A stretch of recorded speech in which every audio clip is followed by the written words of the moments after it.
The U.S. House of Representatives is still without a leader since Kevin McCarthy was ousted in a vote this week. Yeah, 3 out of 4 Mississippi's congressmen voted against the measure.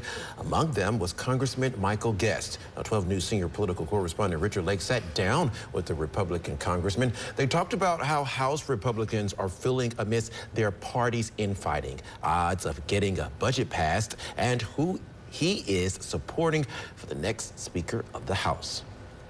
Is there confidence right now in the Republican conference that something can get done and that you can put someone up there that can work with the Senate and get something passed? You know, I don't know if there's confidence. I think there's optimism that we're going to be able to elect a conservative speaker who can get that done. You're right. You know, you start looking at just the calendar and the number of appropriations bills that we still need to pass out of the House.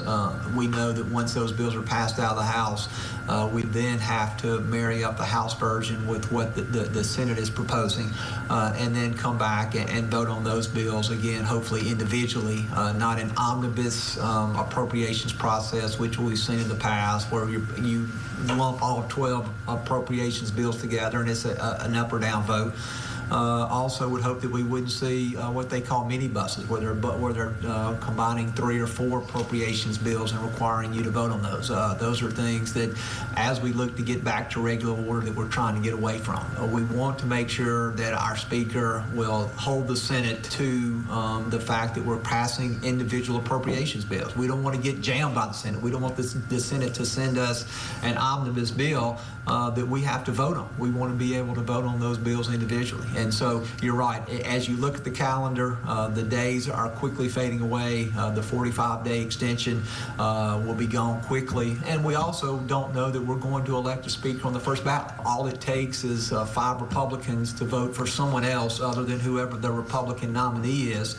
And we could have, again, a multiple ballot, multiple day speaker's election. And so all those things kind of remain to be seen.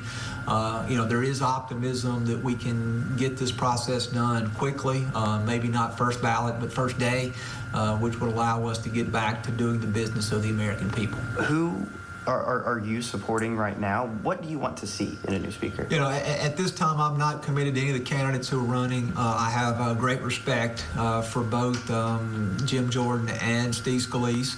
You know, of course, Steve Scalise has been in leadership, is currently in leadership. Steve is someone who has great respect within the Republican conference, but so does Jim Jordan. Jim is chairman of Judiciary. He is leading the impeachment inquiry into the president. He's been a longtime conservative. Both are individuals that I call friends. I think both would do an amazing job leading the Republican conference. At this time, have not again committed to either candidate, but I will tell you that I think that of those two, that either one of them would do an incredible job leading the Republicans through the remainder of this Congress. House Republicans are expected to select the Speaker of the House candidate on Wednesday, October 11th.